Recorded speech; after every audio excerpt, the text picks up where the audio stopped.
Okay, I think it is time to start. So it's half past the hour. So as you have noticed, this session will be done in English. We have a combination of Greek speakers and speakers of other languages, so which is actually quite opposite in terms of the things we're going to be talking about in this thematic session. My name is Petros Karatsareas, and I'm delighted to have put together this excellent thematic session on rethinking Greek language education in Europe beyond Greek and the majority language.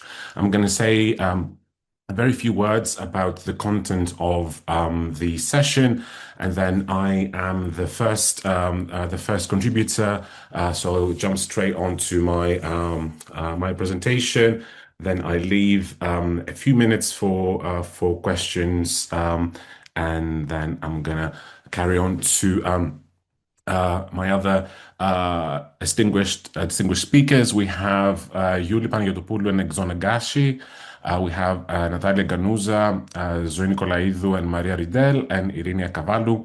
So we've put together a session in response to the growing interest in diversity and inclusion.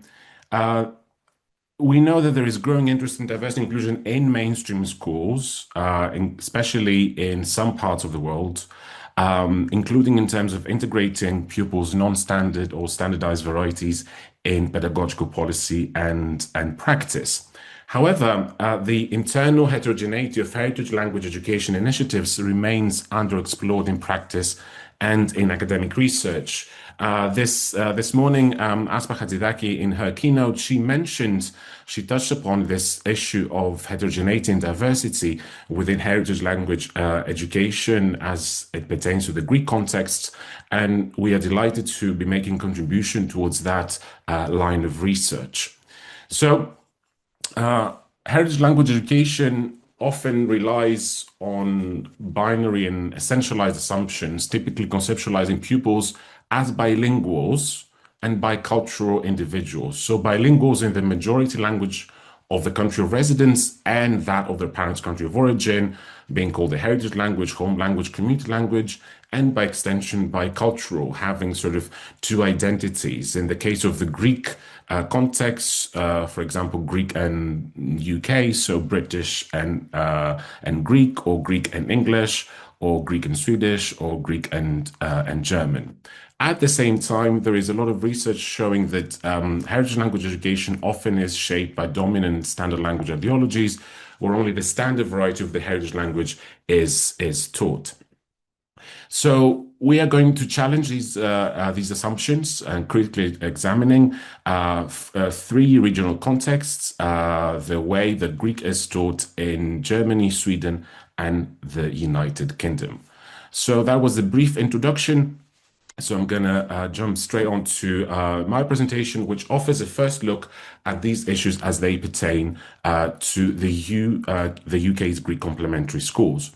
I would like to start with a thank you card that a pupil wrote to her teacher in a major London complementary school. So the card reads, "Dear Miss, thank you very much for helping me to learn Greek, a language that I have wanted to learn all my life. You were a very good teacher, and we all thank you for everything you've done for us. I will certainly continue to learn Greek and use it more now that I know it better thanks to you. All the best. I wish you all the best." I have, of course, hidden the name of the student, but if you were able to see it, you'd initially recognize it as not a Greek name. This card was written by a Bulgarian pupil. The pupil's parents migrated from Bulgaria to Greece and from Greece to the UK. And upon settling to the UK, they enrolled their child to a major Greek complementary school to learn Greek. This particular pupil is doing very well in the Greek school, unlike other pupils who stop attending the school after obtaining the GCSE, the secondary education qualification. This student is progressing to the A level, the top qualification in modern Greek in the UK, revising on her own at home. So this pupil is an example of the diversification of the Greek complementary schools in the UK that has been developing over at least 10 to 15 years due to mainly two factors. The increase in mixed heritage families, where only one parent is of Greek Cypriot or Greek origin, and we heard about mixed heritage families in the German context earlier this morning, but also due to increased migration from Greece after 2010, something that Asma Hadzidaki also mentioned this morning, which sort of increased the number of the Greek-born population of the UK. We have statistics for England and Wales that show an increase of 133% between 2011 and 2021. At the same time, we know that a substantial proportion of Greek passport holders residing in England and Wales are onward migrants from Albania. 15.6% of Greek passport holders in 2021 had been born in Albania. So, how is this diversity reflected in Greek complementary schools, and what do Greek complementary schools do about this diversity? A few words about the background of these schools. They were established originally by members of London's Greek diaspora in the early 20th century, but they expanded significantly following Greek Cypriot migration, especially the rapid growth of the community in the 50s, 60s, and in the 1970s. Since then, the Greek Cypriot and Greek communities have been perceived as the only two key providers, users, and beneficiaries of out-of-hours Greek language education in the UK. And this is the mission that Voskou has very aptly phrased, the mission upon which Greek complementary schools have been operating for decades as a way of fulfilling Greek Cypriot and Greek immigrants' wish to forge ethnic identities and transmitting the Greek heritage and ethnic characteristics to the following generation, responding to concerns regarding the gradual dehellenization of the children, and as a means of protecting them from assimilation processes of the British educational system. And indeed, in the curriculum that is produced for Greek complementary schools in the UK by the Ministry of Education, Sport and Youth of the Republic of Cyprus, Cyprus and Greece are constructed as the homelands of the pupils. There are several references in the curriculum to the two countries as η ιδιαίτερη πατρίδα τους Κύπρος και Ελλάδα, η ιδιαίτερη πατρίδα τους να αγαπούν την ιδιαίτερη πατρίδα τους, τη φύση της Κύπρου και της Ελλάδας. There are also references to the respect and acceptance of every type of otherness in Greek complementary schools. And of course, knowing how the Greek-speaking landscape of the UK has changed in recent years, some questions arise, such as, are Cyprus and Greece the only two pupils' homelands? What are some othernesses that exist in Greek complementary school communities? And what questions emerge about the teaching of Greek and inclusion more generally if we start looking a bit under the surface in terms of these questions? So I'm happy to present today, for the first time, preliminary results of a study I conducted last year on exactly these topics in collaboration with CARE, the Cyprus Educational Mission, and of course the University of Westminster, which funded it through UKRI HEAF funding. The aims of the study were to map the languages that are spoken beyond Greek and English in Greek complementary school communities, to map the national origins beyond Cyprus and Greece among pupils, families, and staff, and to explore initially how this linguistic and national diversity is perceived and managed by school leaders. The study was a mixed method study employing two main instruments: an online questionnaire that was sent out to all the heads of the 62 UK Greek complementary schools that operated last school year, with a total enrollment of 6,684 pupils. The questionnaire, I have to mention, was co-created with the Director of CARE, Ms. Maria Loi, who offered some very valuable suggestions on the phrasing of some very key questions. And Following the questionnaire, I also used semi-structured interviews with questionnaire respondents who expressed an interest in participating in the research. Looking first at the quantitative findings, I received responses from 32 schools, representing a 51.6% response rate. 13 of the schools were in London, and 19 schools were based outside London. Questionnaires represented 2,736 pupils, which roughly corresponds to 40% of all enrolled pupils in Greek schools last year. The results were cleaned, anonymized, and analyzed, not analyzed statistically, but basically described statistically, because I was not looking at any correlations, but rather aiming to paint the broad picture in terms of diversity. Starting first with the family background, you see here the percentages, the means and medians, minimums and maximums of pupils across the sample who come from families where both parents are Greek, Cypriot, or Greek, mixed heritage families where only one parent is Greek, Cypriot, or Greek, and pupils coming from families where neither parent or carer is Greek, Cypriot, or Greek. You see that, let's say, purely Greek or Greek Cypriot families only account for 49% of the overall sample. 43.3% of pupils come from mixed heritage families, and there is a 4.5% of pupils who come from families where no parent is Greek or Greek Cypriot. And if we combine the mixed heritage and no Greek parent background, we get a figure of 47.8%. You also see here in this table that there's a substantial variation in some of these figures.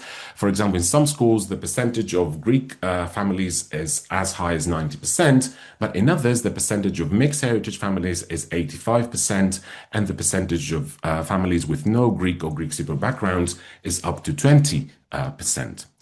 So you see here also the responses from each individual school. You see that most schools reported percentages or numbers that combined the 100% of the overall pupil population. Some schools were not able to provide data for the full pupil enrollment. But the key message is that pupils from mixed heritage and non-Greek families account for more than half of the pupil population in 40% of the schools, and more than 40% of the pupil population in 18 schools. And actually, you see here represented by blue that it is only in 3 out of 32 schools that Greek and Greek Cypriot pupils represent more than 70% of the pupil population. In this table, you see the number of countries where pupils' parents come from. You see here the number of countries that individual schools reported and the number of schools that reported a specific number of countries. So you see at the top 3 schools that reported a very high number of countries other than Greece and Cyprus as the parental origins of pupils. So one school reported 17 countries, another school reported 16 countries. You see there that the clustering is around 2, 3, 4, 5 countries. You see there a line that 50% of the schools in the sample reported 4 countries or more as forming the pupil the composition of the pupils' families. The countries that were reported are shown in this table. Naturally, the United Kingdom is at the top of the list, with 22 schools reporting some kind of British background among their pupils. The next country that tops the table is Albania, with 18 schools reporting Albanian heritage among their pupils. Next, we find Italy, Bulgaria, Romania, India, Spain, Ukraine, and a number of other countries. The total number of countries that we have in this table is 47. Here we have information about the home language practices of pupils. Representatives of schools were able to choose between families in which mostly Greek is spoken at home, families in which mostly English is spoken at home, families in which Greek and English are spoken equally, and families in which other languages are also spoken in addition to Greek and English. And you see here that mostly English is reported as the language of the home. That next we have mostly Greek with 34%, And we have an 11% mean of pupils having languages other than Greek and English spoken at home. And here, of course, the variation is also quite large, with some schools reporting no other languages, whereas other schools reporting up to 50% of their pupils having another language, a third language, spoken at home. These are the languages that schools reported. Albanian tops the table with 16 schools reporting that at least some of their pupils speak Albanian at home. Then we have Italian, Romanian, Spanish, Russian, Bulgarian, French, German, Polish, and Turkish as the most common languages. In total, 25 languages were reported. Now, there was also a question about staff diversity. 12 schools reported employing some mixed heritage or non-Greek Cypriot staff. The numbers were very low, very small. In 10 schools, there was only one member of staff that fell into this category. In 2 schools, we found 2 members of staff, and all those members of staff came from mainly 5 countries of origin: Albania, the United Kingdom, Bulgaria, and Romania. Moving on to the qualitative part of the research, 11 questionnaire respondents volunteered for a follow-up interview, 9 women and 2 men, representing 9 schools, 4 in London and 5 outside London. I conducted 10 interviews, 7 online and 3 face-to-face, and I recorded and transcribed the interviews and subjected them to a brief thematic analysis. And the following themes emerged. So all participants recognized that their school units were extremely diverse. Diversity was presented as something that is very present in the social fabric of the schools, but not necessarily articulated, foregrounded, or systematically addressed. Eleonora, for example, said in her interview that multiculturalism, this is the word that they used in Greek, is not generally promoted in Greek schools. Christophoros mentioned that the ways in which children may express their other identities, that is, non-Greek identities in the school that he represented, was somewhat diminished. This was understandable and taken for granted in the sense that there was a common understanding among participants that the remit of the Greek complementary schools was to promote Greek language and culture. But this centering could at times take a hegemonic form. The specific things that were mentioned were everyday rituals such as prayer during morning assembly, but also national celebrations, commemorations, which, however, take what Konstantina called ethniko-patriotiko χαρακτήρα, a national patriotic character, which could, as I said, take a hegemonic form and create sometimes tensions when particular heritages were found to be at the center of those events, such as Turkish heritage, German heritage, or Italian heritage, that is, ethnic groups or nationalities that are constructed as enemies to the Greek nation, including during national celebrations. The Albanian heritage and Albanianness in Greek schools was understandably mentioned. We saw in the quantitative data that Albanian pupils, Albanian families, and Albanian staff are the most common non-Greek and non-British and non-Cypriot nationality and language and culture present in Greek schools. And although all of the respondents, when asked about instances of discrimination and racism in the context, they denied that they were aware or had witnessed any racism or discrimination, they did make an exception when it came to Albanian heritage, which was identified as a frequent site of stigma, sometimes leading to a concealment of identity, echoing a ton of research that has been done with respect to Albanian racism towards Albanians in Greece. So there were instances where teachers were racist towards Albanian pupils. There were instances where Albanian teachers of Greek were challenged in terms of their ability to teach not only Greek language, but also Greek history, even though they had been born, grown up, and educated in Greece.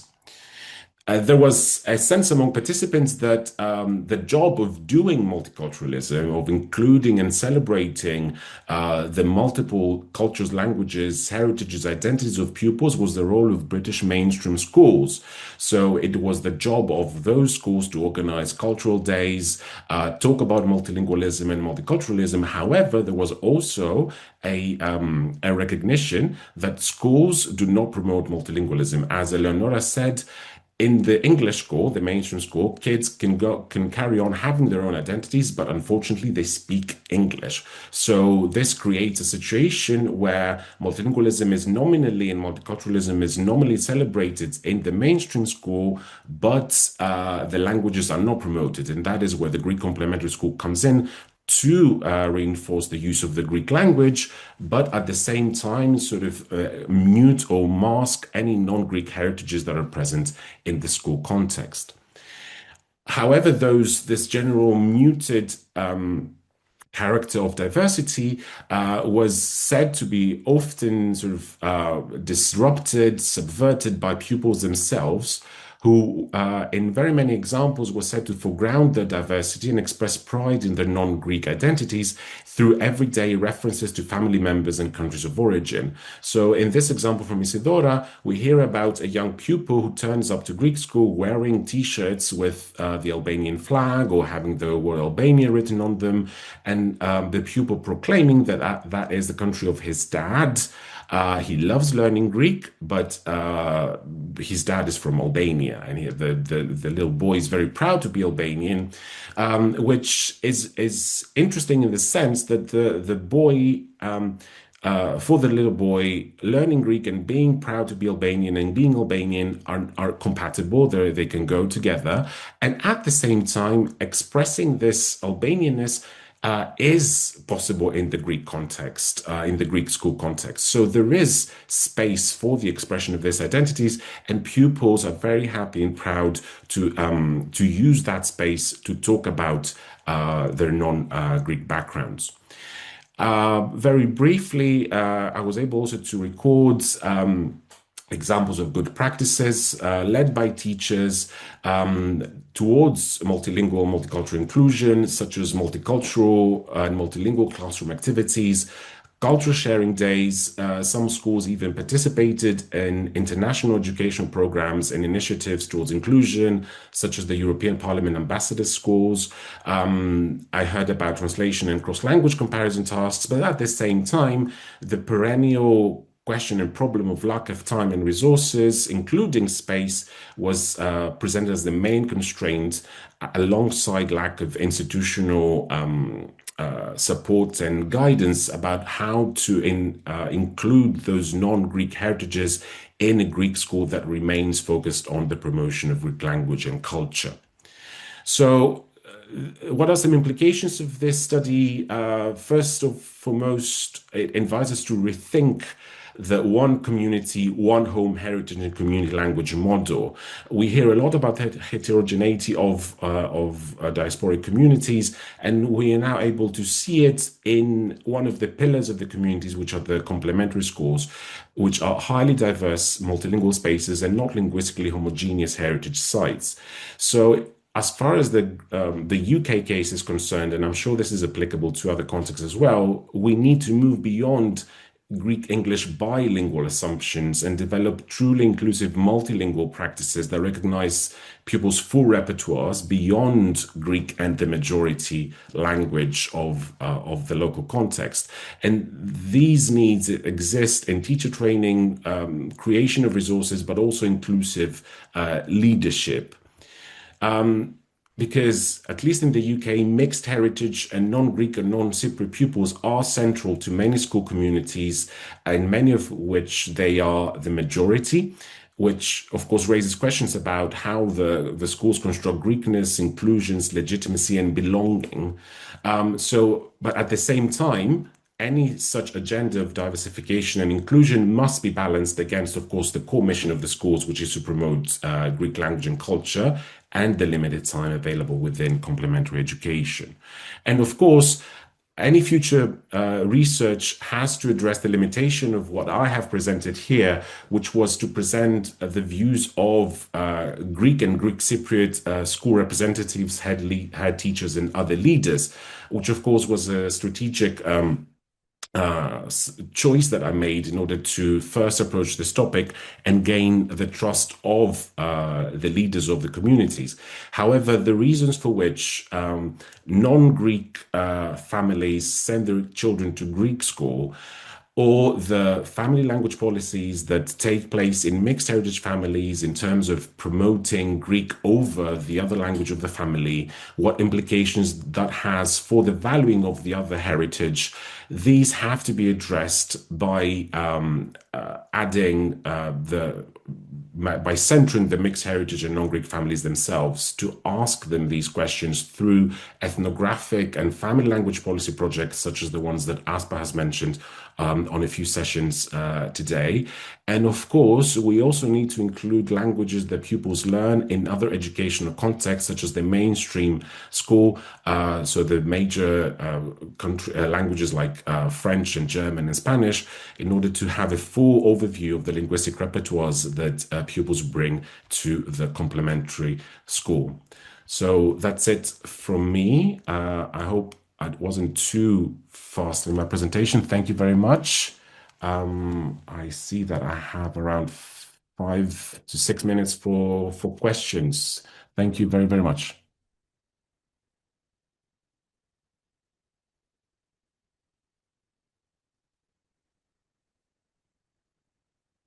Yes, Aspa. I think we can do it in English, or All if right. Yes, there are a few speakers here who do not speak Greek, I guess. So thank you, Petros, for this very interesting presentation. Just a short question. So these are reports by the heads. Okay, so have you got any idea of how they came about this information? Did they ask parents? Did they send out questionnaires? so reporting is one of these things that we discussed at length with Care, the director. So schools have to fill in a registration form for each pupil, and the registration form asks for information on the parents' origins and where the child was born, and the information is supposed to be collected very centrally. But whether all schools do this, or whether all schools, even if they do, whether this information is collated somewhere and it's easily retrievable for these purposes is open to question, and it's a very varied landscape. So the advice of Care was to give the instruction to the schools to give us their best estimates, and that they wouldn't be checked for accuracy. So we go by what they gave us. Some schools were very accurate. We also have reports from schools that said that they didn't have this information, but the size of the school allowed them to collect it through multilingual activities in class.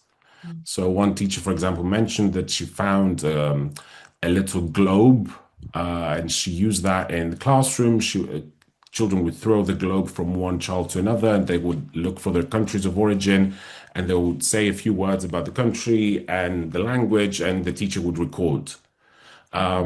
So yeah, the reporting is the best we can have at this stage. Thank you, Asper.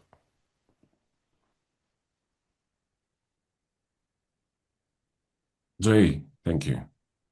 Yes, thank you very much, Petra. I was wondering if you could tell us a little bit if it was very interesting that you have actually come in contact with Maria Lois, who is in charge for the Cypriot schools in Greek schools in London, Cypriot Greek schools in the UK, right?